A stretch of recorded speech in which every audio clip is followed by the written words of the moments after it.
Just 10 సెకండ్లలో 20 లక్షల కోట్ల రూపాయల సంపద ఆవిరైపోయింది. ఏప్రిల్ 7వ తేదీ ఉదయం స్టాక్ మార్కెట్లు ప్రారంభం కాగానే అంతా తేరుకునేలో జస్ట్ రియలైజ్ అయ్యేలోపు జస్ట్ 10 సెకండ్ల టైంలో 20 లక్షల కోట్ల సంపదని ఇండియన్ స్టాక్ మార్కెట్స్ కోల్పోయాయి. ఈ భారీ పతనానికి కారణము డొనాల్డ్ ట్రంప్.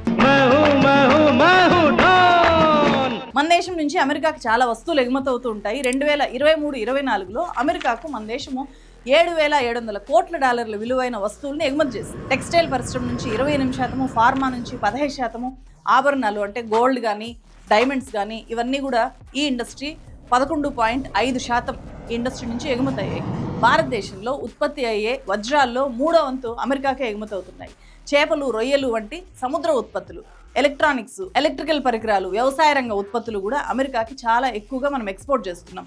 ఈ రంగాలన్నీ కూడా ఇప్పుడు ఎక్స్పోర్ట్స్ తగ్గిపోతే ఘోరంగా దెబ్బతినబోతున్నాయి. ఇక్కడ మీకు ఒక లైవ్ ఎగ్జాంపుల్ చెప్తాను. ఇండియా నుంచి ముఖ్యంగా గోదావరి జిల్లాల నుంచి ప్రతి సంవత్సరం కూడా అమెరికాకు రొయ్యల ఎక్స్పోర్ట్ చాలా ఎక్కువగా జరుగుతూ ఉంటుంది. ట్రంప్ టారిఫ్ అమల్లోకి వస్తుంది అని తెలిసిన వెంటనే రొయ్యల ధర భారీగా పడిపోవడం మొదలైంది. 1 కిలో రొయ్యల ధర $40 తగ్గిపోవడం మొదలైంది. ఆయన కొడితే ఈ దెబ్బకు మన వాళ్ళందరూ ఇక్కడ రొయ్య అంతా ఎగిరిపోయింది. ఇక్కడ రొయ్యల్నే మనం ఎగ్జాంపుల్ గా తీసుకుంటే గనక ఇక నుంచి భారతదేశం నుంచి $1 లక్ష విలువైన రొయ్యల్ని అమెరికా కంపెనీలు కొనాలి అంటే $26,000 ట్యాక్స్ కట్టాలి. దీంతో రొయ్యల్ని కొనడానికి ఆ కంపెనీలు వెనకడిగేస్తాయి కదా ఖచ్చితంగా. సో 26,000 ట్యాక్సే కట్టాలి అంటే దాన్ని ఇంపోర్ట్ చేసుకోవడం అవసరమా అని చెప్పి ఖచ్చితంగా ఆలోచిస్తాయి.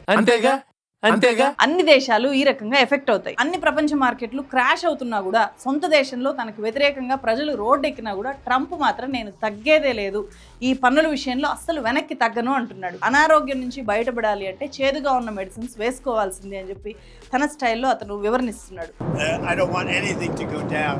But sometimes you have to take medicine to fix something.